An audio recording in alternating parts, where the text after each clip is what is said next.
ನೋಡಿಯಪ್ಪ, ರಾಜ್ಯದಲ್ಲಿ ಇವತ್ತೆಲ್ಲ ಹೋಟ್ಲುಗಳೆಲ್ಲ ಮುಚ್ಚುವಂಥ ಒಂದು ಪರಿಸ್ಥಿತಿ ಬಂದಿದೆ.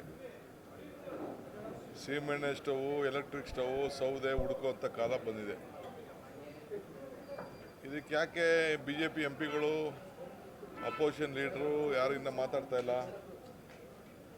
ಈ ದೇಶದಲ್ಲಿ ಇಂಥ ಒಂದು ದೊಡ್ಡ ಸಮಸ್ಯೆ ಬಂದಿದೆ. ರಾಷ್ಟ್ರದಲ್ಲೂ ಕೂಡ ಪಾರ್ಲಿಮೆಂಟಲ್ಲಿ ಇದ್ರ ಬಗ್ಗೆ ಉತ್ತರವನ್ನು ಕೊಡಬೇಕಾಗಿದೆ, ಚರ್ಚೆ ಕೂಡ ಮಾಡಬೇಕಾಗಿದೆ. ಸೊ ಅದಕ್ಕೆ ಎಲ್ಲ ಪಾಪ ಜನ ಕೇಳ್ತಾ ಇದ್ದಾರೆ ಏನು ನಮ್ಮ ಅಡುಗೆ ಪರಿಸ್ಥಿತಿ ಏನು ಅಂತ.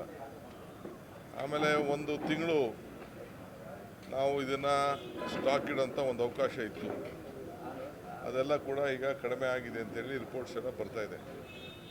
ಸೊ ಕೂಡಲೇ ಸೆಂಟ್ರಲ್ ಗೌರ್ಮೆಂಟು ಇದ್ರ ಬಗ್ಗೆ ಸಾರ್ಟ್ ಔಟ್ ಮಾಡಬೇಕು.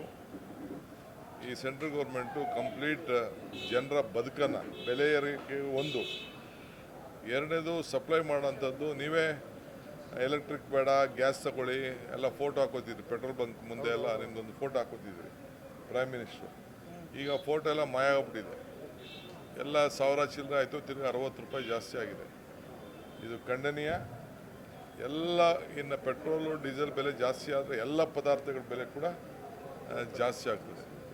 ರೈತರದಿಂದ ಇರ್ಬೋದು, ಪ್ರತಿಯೊಂದು ಕೂಡ ಆಗ್ತದೆ. ಸೊ ಇದಕ್ಕೆಲ್ಲ ಕೇಂದ್ರ ಸರ್ಕಾರನೇ ಇದಕ್ಕೆ ಹೊಣೆಯನ್ನು ಹೊರಬೇಕು. MP ಗಳು ಇದ್ರ ಬಗ್ಗೆ ನಿಮ್ಮದೇನು ಹೋರಾಟ ಇದೆ ಅನ್ನೋದನ್ನು ತಿಳಿಸ್ಬೇಕು ಅಂತೇಳಿ ನಾನು ಪ್ರಾರ್ಥನೆ ಮಾಡ್ತಾಯಿದ್ದೀನಿ, ಒತ್ತಾಯ ಮಾಡ್ತಾಯಿದ್ದೀನಿ.